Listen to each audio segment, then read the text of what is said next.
Disneyland is your land. Come seek an adventure into your islands, eh? Make the jump to light speed. 5, 4, 3, 2, 1, go! Disneyland has lots of dining options in 2024. Sure, there's the handful of table service locations that offer traditional dining service with a waiter, and these typically require reservations made months in advance, and they're quite pricey. But most people visiting Disneyland will end up eating at the quick service restaurants and snack bars and carts. And lucky for you, they can be excellent and keep on improving. This video runs down these locations land by land. We don't hit every single popcorn and churro cart, but if it does include something significant enough to be considered a meal, we've got it. Main Street USA greets you as you enter the park, and in fact, the first quick service dining location you come to is Starbucks. Here, it's called the Market House, and we had to give it a shout out. Pretty much standard Starbucks stuff here at standard Starbucks prices. Prices that can often come in under the average Disneyland dining spot. It's good to remember they offer breakfast sandwiches for $5 to $6, breads and bagels, and currently avocado toast for $7.99. Market House does not do mobile orders, so you're going to have to wait in the line. At the Plaza, you'll find the quick service dining locations of the land. Jolly Holiday Bakery in the morning is Disneyland's version of a tea and coffee house. It is delicately themed to Mary Poppins and offers hearty bacon and egg breakfast croissants, danishes, and caffeinated drinks for breakfast. And it's open before rope drop. Jolly Holiday Bakery is very much a bakery as well, and you can order unique treats you're only going to find here all day long. The Matterhorn macaroon, strawberry stuffed croissants, cinnamon rolls, they're all famous. It also has a lunch menu. The house special is grilled cheese with tomato soup for dipping. It's a can't miss and done very well. You can also find deli-style sandwiches. Roasted turkey, roast beef, and Reubens are options.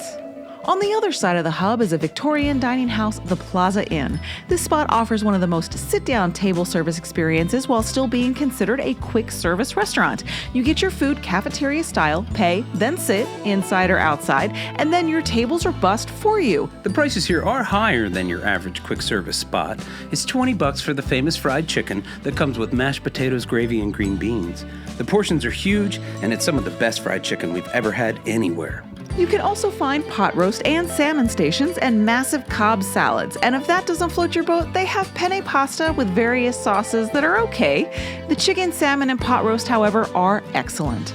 Plaza Inn doesn't do mobile order, and we hope it never does. It's just not set up that way. It's only open for lunch and dinner. Character breakfasts are held here in the morning, and they require reservations. Refreshment Corner's many menu items can be simplified to 4 things: hot dogs, bread bowls, chili, and macaroni and cheese.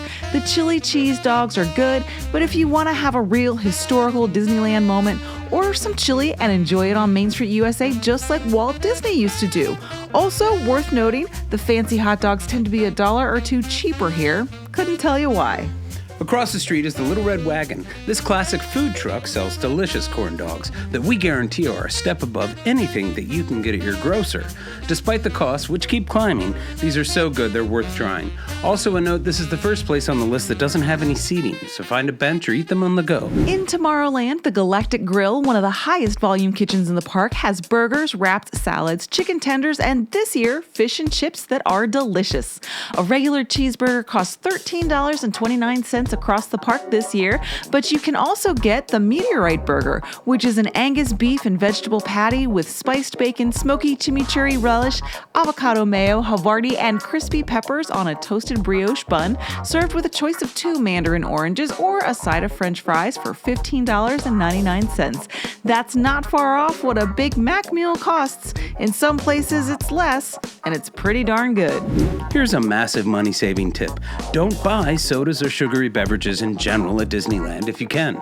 That is where the House of Mouse has profit margins that are off the charts. Sodas, sugary coffees, slushies, they cost so much. Bring your own drinks into the park, only buy regular coffee, unless you're at Oga's Cantina.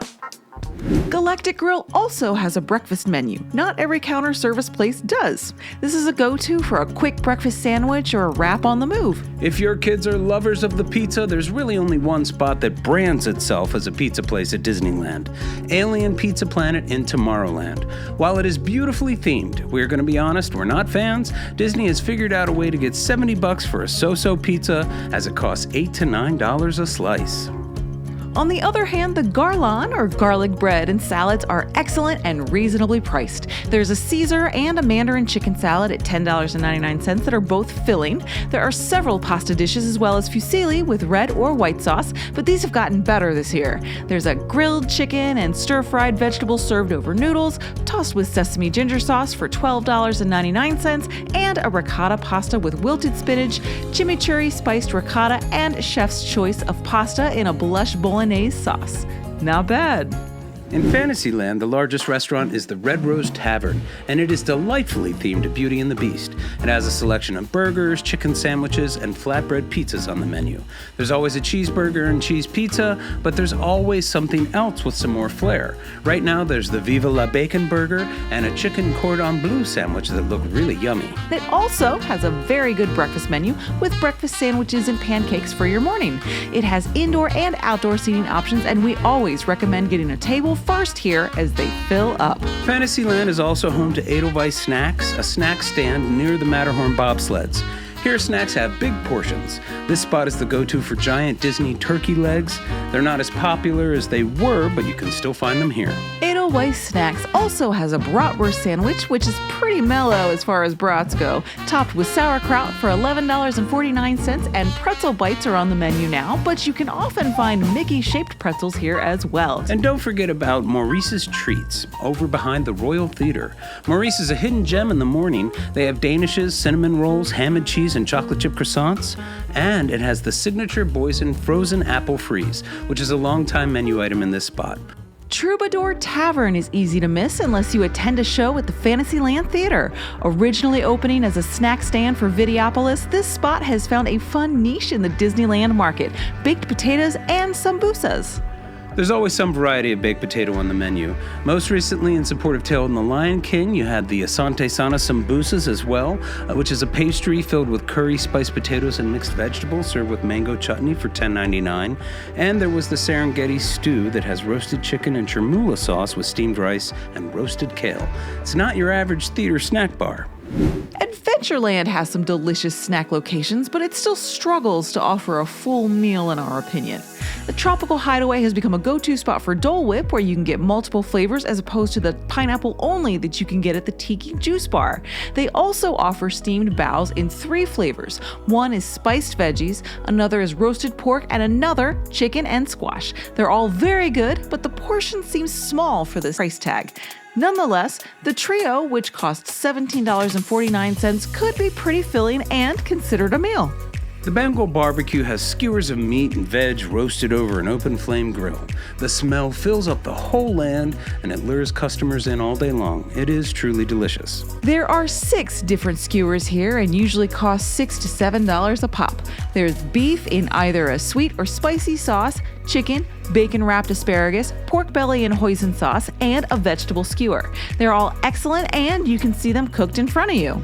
You can get a Bengal rice plate for $18.99 that comes with 2 skewers of your choice, jasmine rice and tangy slaw. Though honestly, I'd rather just have a third skewer for my $18. Right now, there is a seasonal offering. You can get Asian-inspired pulled pork sliders topped with slaw, creamy macaroni salad, and a bag of chips for $18.49. You can find 2 similar fry-ups over in Frontierland at the Golden Horseshoe and the Stage Door Cafe.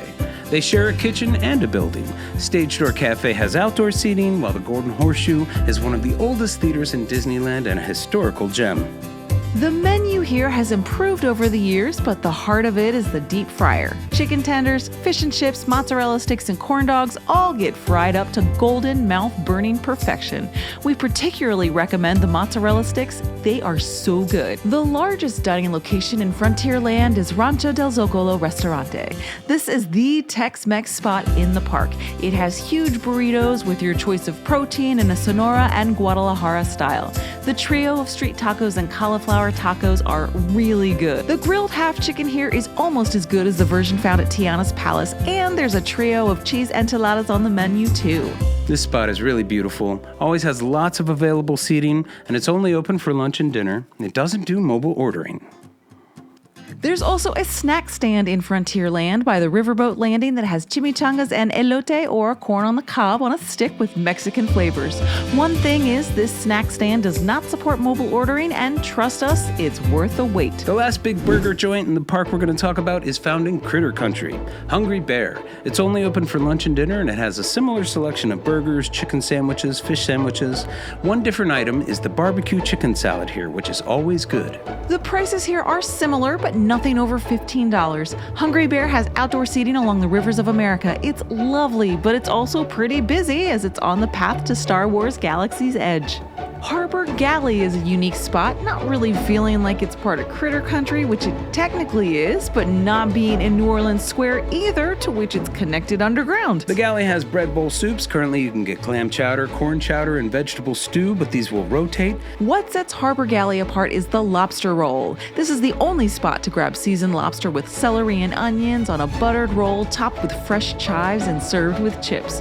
There's also a tuna salad sandwich for $10.99, and Fowler's Harbor is an excellent, quiet spot to enjoy a meal. If pizza is your mission, you might also try the pizza flopovers at Cafe Daisy in Toontown. They are exactly what they sound like, a personal pizza folded over on itself, but they are yummy and super kid-friendly. Cafe Daisy also has hot dogs that can get pretty fancy.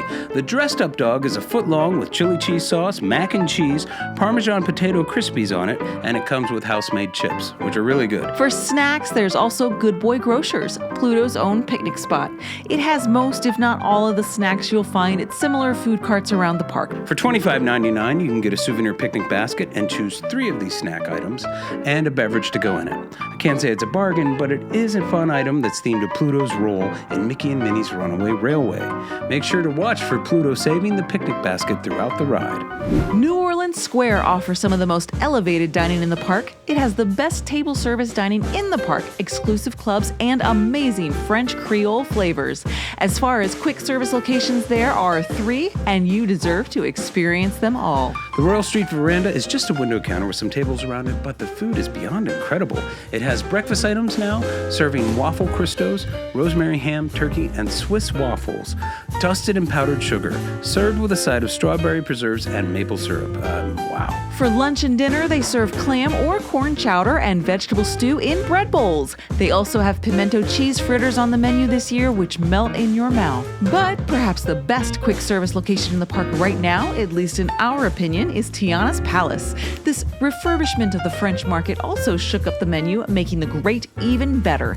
The flavors seem more sophisticated, layered, and downright yummy than ever before. Entrees here range from $15 to $20, and Disney has gone above and beyond to make sure the food is authentic and as full of flavor as possible. Bread and shrimp are brought in from Louisiana. It's all so good. The house gumbo seems a bit better than before. The beef po' boy and the muffaletta sandwich are crazy good. The half chicken spicy barbecue sauce is delicious, and the baked macaroni and cheese is the real deal. No Velveeta here. Amy just had the cheesy shrimp and grits recently and thought it was one of the best quick service meals she's ever had at Disneyland. This spot is a must-do. While fantasy dining in outer space hasn't quite panned out the way we thought, Star Wars Galaxy's Edge does offer some pretty solid and elevated food options.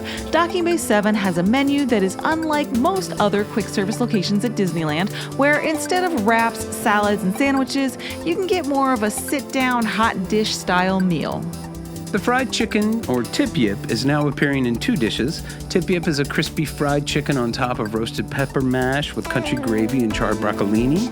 The second dish is the chicken with mixed greens, quinoa veggie mix, and mini peppers, olives, cotija cheese, and cilantro dressing, all for $14.99. The best menu items are the shrimp sausage and pasta stew that has a jambalaya flavor, and the beef arrabbiata with turmeric, basmati rice, and ditalini pasta.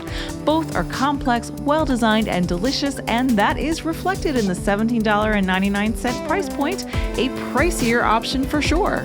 Docking Bay 7 has indoor and outdoor seating options and lots to go around. It's a really nice spot. If you're looking for simpler off-world planetary fare, explore the market where you find Ronto Roaster, a yummy brat on flatbread with slaw.